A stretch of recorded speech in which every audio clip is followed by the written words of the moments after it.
Assalamualaikum and a very good morning. Hari ini saya dapat invitation oleh Datuk Seri Feros Jekyll. Alhamdulillah. Bro, esok you free ke?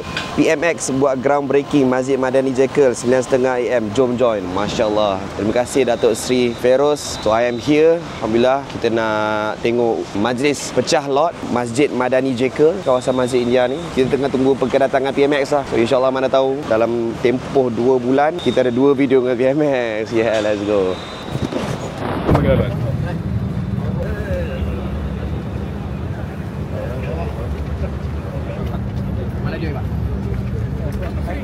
Tiba-tiba datang itu betul Datuk ajak.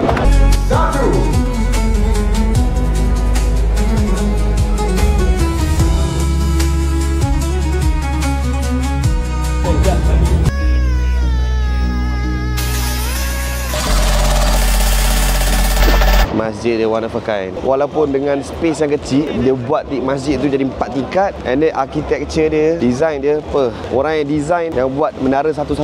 So kalau kau tengok menara TRX dah lawa, menara 118 lawa, KLCC dah lawa, masjid ni level-level engineer dengan arkitek dia adalah orang-orang ni. Tapi budak tu muda lagi. Aku tengok muda weh. Dah dapat projek besar tu. So age is just a number guys. Aku ada baju lagi sebenarnya kat Jekyll ni. Atau okay, looking young.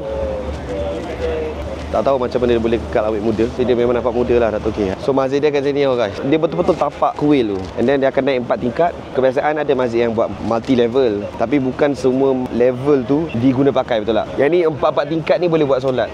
Memang tak nampak macam masjid, nampak macam hotel ke tak? Nanti harap kita doakan siap cepat lah. Lepas ni kita hari Jumaat tak ada masalah lah. Kita nak lepak pavilion ke, nak dapat KLCC. Aku sampai tempat solat staff pun aku tahu kat mana. Toilet ya. Okey. Around here. Tolong Datuk Seri nak pakai toilet emergency. Tempat situ. Dia ada bilik rahsia tu. Aku yang bagi tahu Datuk Seri toilet kat mana. Okey, sama air maksud. Sama air. Oh, bila dah siap baru nampak Boleh tahan ke ni? Yang pilihnya Ivy. Anak aku yang pilih desainnya. Oh, ni style. Lain macam lengan panjang kan. Pandai nak pilih buat lengan panjang. Aku pilih kain, tapi dia yang pilih yang ni kena lengan panjang, yang ni kena lengan pendek. Habis handsome guys. Korang kena buat baju sendiri yang tempah ikut your own cutting. Dia lain tu. Bila baju kau tempah ikut badan kau, orang akan tanya ni brand apa Sebenarnya dia tak ada brand pun. Sebenarnya dia kain je. Cuma sebab dia style, dia ikut badan kau, orang akan tanya ni brand apa. Tak pasal-pasal. Saya tengah ada problem, tak boleh nak bayar. Macam mana bayar online nanti saya. Nombor kau still ada kan? Saya WhatsApp sekali dengan total semua. Baik. Okay. Terima kasih. Selamat Raya. Selamat Raya. Aku rasa aku ni dah kira VIP lah kat sini. Bayar kemudian lah apalah. Kalau tak dia punya polisi dia kena bayar dulu. Sebelum tempah lagi kena bayar. Ni dah ambil bayar kemudian. Aku dah pelik kan. Ni bagus lah sebenarnya bila aku pergi balik kan, PMX kan. Apa yang dia cakap tu kan memang melambangkan cara Nabi Muhammad lah. Sebab dia kata di BKL tak bagi tanah ganti untuk orang India apa semua. Habis lah rosak harmoni. Dulu pun kita belajar. Ya betul saya. Ya ada iPhone cost you punya TikTok. Thank you.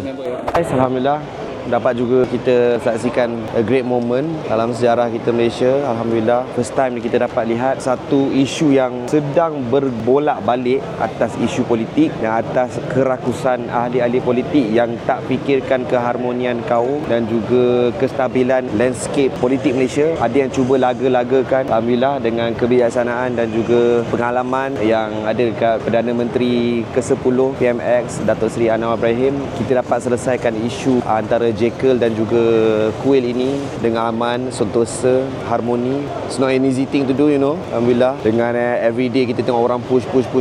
Dan kalau kita sebagai orang Melayu, kenapa kita nak marah-marah sekiranya untuk selesaikan isu ini perlu kita bagi mereka tanah ataupun relocate mereka secara percuma ke apa. Nabi kita dulu pun buat banyak perjanjian. Ada perjanjian Aqabah, perjanjian Hudaibiyah. So benda-benda macam ni kita ambil iktibar daripada dulu kisah-kisah baginda Nabi Muhammad SAW. Macam mana Nabi kita selesaikan bila ada konflik di antara dua kaum, dua pihak. So ini yang saya nampak yang semasa speech Perdana Menteri tadi dia gunakan. Wah, dia memang faham lah. Daripada kita bergaduh, baik kita selesaikan dengan apa-apa sahaja cara. Janji, harmoni. Terima kasih guys, let's go. Habis dah kisah saya dan Jekyll tahun ini selesai. Assalamualaikum. Bukan paid review. Let's go. Air ni sen. Okay. All the best. Thank you sir. Oh ya, yeah, sure, boleh. Habib, Assalamualaikum. Boleh saya bergambar? Tadi cakap aku adjust kata terus. Ya.